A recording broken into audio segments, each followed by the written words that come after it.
reka nkwisubirize nanone rero wowe ukomeje gukurikira Brown Magazine. Brown Magazine hano ni YouTube channel ya YouTube channel ushobora gusangaho amakuru ya yandi aba akigezweho, ya makuru aba agisohoka, ya makuru ukeneye kumenya hahandi nk'umunyarwanda ukeneye kumenya ngo ese ni ibiki bijya mbere, ese ni ibiki bijya mbere byerekeranye n'igihugu cyanjye, ese ni ibiki bijya mbere mu byerekeranye n'isi yose ndetse no muri Afurika muri rusange. So uyu munsi rero ndagira ngo nkubwire ni ibintu bikomeye cyane, ni ibintu byakomejwe guhishwa cyane, ariko uyu munsi byagiye ku mugaragaro. Ndagira ngo nkumenyeshe ko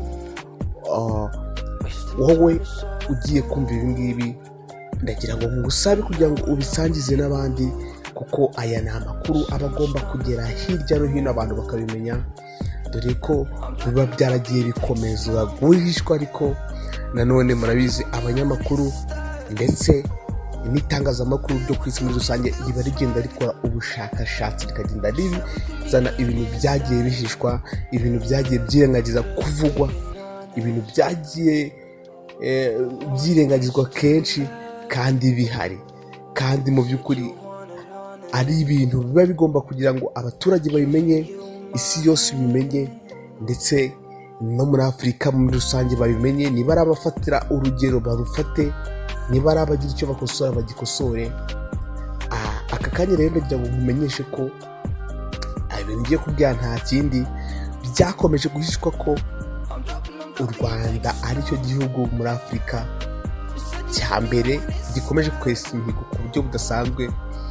U Rwanda rero rurangajwe imbere na nyakubahwa perezida wa Repubulika Paul Kagame, rukaba ari cyo gihugu cya mbere muri Afurika gikomeje kwesa imihigo cyangwa se gikomeje kugera ku ntego z'ikinyagihumbi nk'uko tubikesha Millennium Development Goals cyangwa se Sustainable Development Goals Commission. Ubwo muri rusange mu Kinyarwanda ni akanama gashinzwe gushyira mu bikorwa intego zirambye z'iterambere. Byari babone bati ese ibihugu bigenda bizamuka gute mu iterambere. So nk'uko rero tubikesha ku kanama katangaje ko u Rwanda ruri mu bihugu 5 muri Afurika bikomeje kwesa imihigo cyangwa se gushyira mu bikorwa izo ntego zirambye z'iterambere. Kugira ngo bamenyeshe ko rero ibintu bikomeye bashingiyeho nuko u Rwanda nicyo gihugu noneho muri Afurika cyagaragaje ko giteza imbere ikoranabuhanga. Murabizi ko ikoranabuhanga ni ikintu gikomeye cyane mu iterambere. Ikoranabuhanga ni ikintu gifasha kugira ngo iterambere ryihute. Ikoranabuhanga ni ikintu gikomeye cyane kugira ngo ibintu bikorwe vuba, hakorwa ibintu byinshi, iterambere ry'inganda, itumanaho, transport n'ibindi. Bavuze ko rero igihugu cy'u Rwanda kiri mu bihugu bya mbere ndetse n'icya mbere muri Afurika mu kubahiriza cyangwa se mu guteza imbere ikoranabuhanga. U Rwanda nicyo gihugu cya mbere muri Afurika cyatangiye gukorerwamo telefone zigendanwa za smartphone.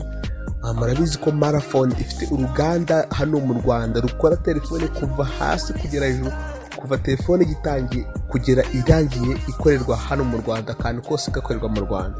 Murabizi kandi ko u Rwanda aricyo gihugu cyatangiye gukoresha internet yihuta cyane ya 4G muri Afurika. Murabizi kandi ko u Rwanda aricyo gihugu cyatangiye gukoresha drone mu buryo bw'ubuvuzi mu gufasha kohereza amaraso aho akenewe hirya no hino ku bitaro. Ikindi bagendeyeho rero nuko uruganda rwa Volkswagen murabizi ko rutangiza imodoka zarwo hano mu Rwanda. Birazwi ko u Rwanda rubifashijwemo na nyakubahwa perezida wa Repubulika Paul Kagame rwabashije kugeza uburezi kuri bose ku banyeshuri bose ubu ngubu bariga. Birazwi ko u Rwanda rwabashije kugabanya umubare w'impfu z'ababyeyi bapfaga babyara, ndetse kandi u Rwanda mu rwego rw'ubuzima rwabashije kugabanya cyane umubare w'abana bafite imirire mibi. Ni muri gahunda rwose yatangijwe na nyakubahwa perezida wa Repubulika Paul Kagame, gahunda ya Gira inka ndetse n'izindi gahunda zagiye zifasha kugira ngo abana bafite imirire mibi umubare wabo ugabanuke cyane. ibyo bintu rero byose bikaba ari byo bintu byatumye u Rwanda ruza mu bihugu 5 bya mbere muri Afurika bikomeje gushyira mu bikorwa ingamba z'iterambere rirambye cyangwa se Sustainable Development Goals. Ibyo bintu rero byakomeje kugenda bihishwa abantu b'abanyamakuru hirya b'inyangarwanda, ugasanga bari gushaka kuvuga ati ni ibintu bya fake news u Rwanda rugenda rutanga, bavuga ati iterambere ry'u Rwanda biba ari ibihuha. Murabizi ko u Rwanda rufite iterambere ry'8% buri mwaka. U Rwanda rugenda ruzamukaho 8% mu iterambere. Abantu bo hanze n'abanyamakuru bo hanze cyane cyane bagiye batiyumvamo u Rwanda, bavuga ati ibintu u Rwanda rutangaza ni ibinyoma cyangwa se ni fake news, ni ibintu baba bahimbye, ni ibitekinikano.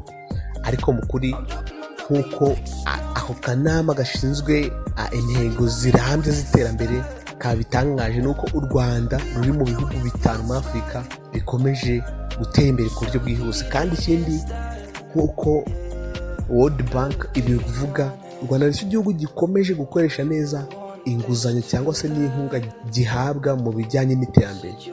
So rero ayo ni amakuru muba mukeneye kumenya, mbabazaniye ni ibintu muba mugomba kumenya aho ngaho mwibereye mu rugo. Ndagira ngo ngushimire rero, niyo nkuru nari nkuzaniye, inkuru idasanzwe ingeraho nanjye mpita nyiguhereza.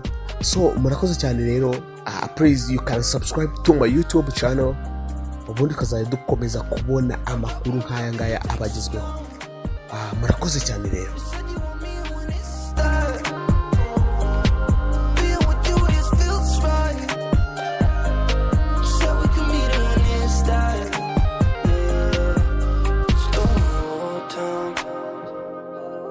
Sun is about to go down, so what you doing tonight?